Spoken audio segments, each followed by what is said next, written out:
ಹೋಗ್ಬಿಟ್ಟಿದಾರ. ನನಗೆ ಗೊತ್ತಿಲ್ಲ, ನಾನು ಯಾರು ಹೋಗಿವ್ರು ಹೆತ್ತೋಗಿವ್ರೋ ಗೊತ್ತಿಲ್ಲ. ನಿನ್ನೆ ನನಗೆಲ್ಲ ಕಾರ್ಯಕ್ರಮಗಳಿದ್ದು ನಾನು ಸಂಜೆ ಮನೆಗೆ ಬಂದಾಗಲೇ ಅಲ್ಲೇ 9 ಗಂಟೆ ಆಯಿತು. ಅದರಿಂದ ಅದ್ರ ಬಗ್ಗೆ ನನಗೇನು ಐಡಿಯಾ ಇಲ್ಲ. ಬೆಳಗ್ಗೆ ಎದ್ದು 5 ಗಂಟೆಗೆ ನಾನು ಸೆಟ್ಲಾಡಕ್ಕೆ ಹೋದೆ. ಈಗ ನೀವು ಬಂದಿದ್ದೀರಾ, ನಿಮ್ಮನ್ನೇ ಕೇಳ್ಬಿಟ್ಟು ಏನಾರು ಹೇಳ್ಬೇಕಷ್ಟೇ. ನಾನು ಇವತ್ತೇ ಡಿಸೈಡ್ ಆಗುತ್ತೆ ಅಂತ ಗೊತ್ತಿಲ್ಲ ಸರ್, ಅದು ಏನು ನನಗೆ. ಈಗ ಹೋಟ್ಲ ಹತ್ರ ಯಾರು ಅಂತ ಅಂದರು, DK ಇಬ್ಬರು ಮುಖ್ಯಮಂತ್ರಿಗಳು ಮತ್ತು ಉಪಮುಖ್ಯಮಂತ್ರಿಗಳು ಕರೆದಿದ್ದಾರೆ ಅಂತ ಅಂದರು. ಅದೇನು ಕರೆದವ್ರಿಗೆ ಗೊತ್ತಿಲ್ಲ. ಮೋಸ್ಟ್ಲಿ ತಿಳ್ಕೊಬೇಕು. ಈಗ ಗೊತ್ತಿಲ್ಲ ಸರ್, ಅವೇನು ಗೊತ್ತಿಲ್ಲ ನನಗೆ. ನಮ್ಮಂತಲ್ಲಿ ಏನು ಚರ್ಚೆ, ನಾವು ಅದ್ರ ಬಗ್ಗೆ ಏನು ತಲೆ ಕೆಡ್ಸ್ಕೊಳಕ್ಕೆ ಇಲ್ಲ. ನಾವು ಅದ್ರ ಬಗ್ಗೆ ಏನು ಕೇಳೋಕ್ಕೆ ಹೋಗಿಲ್ಲ ಯಾರಿಗೂ. ಗೊತ್ತಿಲ್ಲ ನನಗೇನು ಗೊತ್ತಿಲ್ಲ. ಗೊತ್ತಿಲ್ಲದ ಹೆಂಗೆ ಹೇಳಿ ಯಾರಿಗೆ ನಾನೇನು ನಿರೀಕ್ಷೆ ಇಟ್ಕೊಂಡಿಲ್ಲ. ಈಗ 2023 ಎಲೆಕ್ಷನ್ ಆದಾಗ ಹಳೆ ಮೈಸೂರು ಪ್ರಾಂತ್ಯದಲ್ಲಿ ಎಲ್ಲನೂ ಕೂಡ DK ಅವರು CM ಆಗ್ತಾರೆ ಅಂತ ಹೇಳಿ ಹೆಚ್ಚಿಗೆ ವೋಟ್ ಹಾಕಿರುವಂಥದ್ದು, ಕಾಂಗ್ರೆಸ್ ಶಾಸಕರನ್ನು ಹೆಚ್ಚಿಗೆ ಗೆಲ್ಸ್ಕೊಂಡು ಬಂದಿರುವಂಥದ್ದು. ಹಾಗಾಗಿ ಎಲ್ಲೋ ಒಕ್ಕಲಿಗರ ಸಮುದಾಯವನ್ನು ಕಡೆಗಣಿಸ್ತಾ ಇದ್ದಾರೆ ಅನ್ಸಲ್ವಾ? ಒಂದು ವೇಳೆ ಇಲ್ಲ, DK ಅವರು ಆಗ್ತಾರೆ ಅಂತ ವೋಟ್ ಹಾಕಿರೋದು ಕೆಲವು ಭಾಗದಲ್ಲಿ ಸತ್ಯವಾಗಿರ್ತಕ್ಕಂಥ ವಿಚಾರ. ಅದರಲ್ಲಿ ಕೆಲವು ಆಗಲಿಲ್ಲ ಅಂದಾಗ ಎಲ್ಲೋ ಒಂದು ಕಡೆ ಭ್ರಮ ನಿರಸನ ಆಗೋದು ಕೂಡ ಸತ್ಯ ಆಗಿರ್ತಕ್ಕಂಥ ವಿಚಾರ. ಅವರಲ್ಲಿ ಏನೇನು ಒಡಂಬಡಿಕೆ ಆಗಿದೆ ಅನ್ನೋದ್ರ ಬಗ್ಗೆ ನಮಗೆ ಗೊತ್ತಿಲ್ಲ. ವೋಟರ್ಸ್ ಥಿಂಕಿಂಗೇ ಬೇರೆ ಇರುತ್ತೆ, ಅಲ್ಲಿ ನಮ್ಮ ಹೈಕಮಾಂಡ್ ಥಿಂಕಿಂಗೇ ಬೇರೆ ಇರುತ್ತೆ. ಅದರಿಂದ ಅದಕ್ಕೂ ತಾಳೆ ಮಾಡ್ಲಿಕ್ಕೆ ಆಗಲ್ಲ. ವೋಟ್ ಹಾಕಿರೋದು ಜನ ಹೌದು DK ಅವ್ರು ಆಗ್ಬೋದು ಅಂತ ಹೇಳ್ಬಿಟ್ಟು ಹಳೆ ಮೈಸೂರು ಭಾಗದಲ್ಲಿ ಹಾಕಿರ್ಬೋದು, ಏನೋ ಗೊತ್ತಿಲ್ಲ, ಹಾಕಿರ್ತಾರೆ. ಎಲ್ರಿಗೂ ಈಗ ಹೆಂಗಾಗಿದೆ ಅಂತಂದ್ರೆ ಸರಿನೋ ತಪ್ಪು ಎಲ್ಲರೂ ನಾವು ಜನಾಂಗದ ಮೇಲೆ ಹೊಲ್ಟ್ಬಿಟ್ಟವ್ರೆ.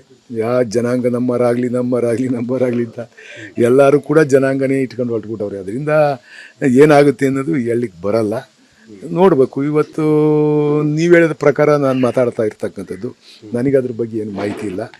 ನೀವು ಹೇಳೋ ಪ್ರಕಾರ ಇವತ್ತು ಕರೆದವ್ರೆ ಅಂತಾರೆ, ಏನು ಕರೆದವ್ರೆ ಗೊತ್ತಿಲ್ಲ. ನಾನು ಇನ್ನೂ ಈಗ ಬಂದಿದ್ದೀನಿ, ಒಳಗಡೆ ಹೋಗಿ ತಿಳ್ಕೊಂತೀನಿ. ನನಗೆ ಗೊತ್ತಿಲ್ಲ, ನಾನು ಯಾರು ಹೋಗಿವ್ರು ಹೆತ್ತೋಗಿವ್ರೋ ಗೊತ್ತಿಲ್ಲ. ನಿನ್ನೆ ನನಗೆಲ್ಲ ಕಾರ್ಯಕ್ರಮಗಳಿದ್ದು ನಾನು ಸಂಜೆ ಮನೆಗೆ ಬಂದಾಗಲೇ ಅಲ್ಲೇ 9 ಗಂಟೆ ಆಯಿತು. ಅದರಿಂದ ಅದ್ರ ಬಗ್ಗೆ ನನಗೇನು ಐಡಿಯಾ ಇಲ್ಲ. ಬೆಳಗ್ಗೆ ಎದ್ದು 5 ಗಂಟೆಗೆ ನಾನು ಸೆಟ್ಲಾಡಕ್ಕೆ ಹೋದೆ. ಈಗ ನೀವು ಬಂದಿದ್ದೀರಾ, ನಿಮ್ಮನ್ನೇ ಕೇಳ್ಬಿಟ್ಟು ಏನಾರು ಹೇಳ್ಬೇಕಷ್ಟೇ. ನಾನು ಇವತ್ತೇ ಡಿಸೈಡ್ ಆಗುತ್ತೆ ಅಂತ ಗೊತ್ತಿಲ್ಲ ಸರ್, ಅದು ಏನು ನನಗೆ. ಈಗ ಹೋಟ್ಲ ಹತ್ರ ಯಾರು ಅಂತ ಅಂದರು, DK ಇಬ್ಬರು ಮುಖ್ಯಮಂತ್ರಿಗಳು ಮತ್ತು ಉಪಮುಖ್ಯಮಂತ್ರಿಗಳು ಕರೆದಿದ್ದಾರೆ ಅಂತ ಅಂದರು. ಅದೇನು ಕರೆದವ್ರಿಗೆ ಗೊತ್ತಿಲ್ಲ. ಮೋಸ್ಟ್ಲಿ ತಿಳ್ಕೊಬೇಕು. ಈಗ ಗೊತ್ತಿಲ್ಲ ಸರ್, ಅವೇನು ಗೊತ್ತಿಲ್ಲ ನನಗೆ. ನಮ್ಮಂತಲ್ಲಿ ಏನು ಚರ್ಚೆ, ನಾವು ಅದ್ರ ಬಗ್ಗೆ ಏನು ತಲೆ ಕೆಡ್ಸ್ಕೊಳಕ್ಕೆ ಇಲ್ಲ. ನಾವು ಅದ್ರ ಬಗ್ಗೆ ಏನು ಕೇಳೋಕ್ಕೆ ಹೋಗಿಲ್ಲ ಯಾರಿಗೂ. ಗೊತ್ತಿಲ್ಲ ನನಗೇನು ಗೊತ್ತಿಲ್ಲ. ಗೊತ್ತಿಲ್ಲದ ಹೆಂಗೆ ಹೇಳಿ ಯಾರಿಗೆ ನಾನೇನು ನಿರೀಕ್ಷೆ ಇಟ್ಕೊಂಡಿಲ್ಲ.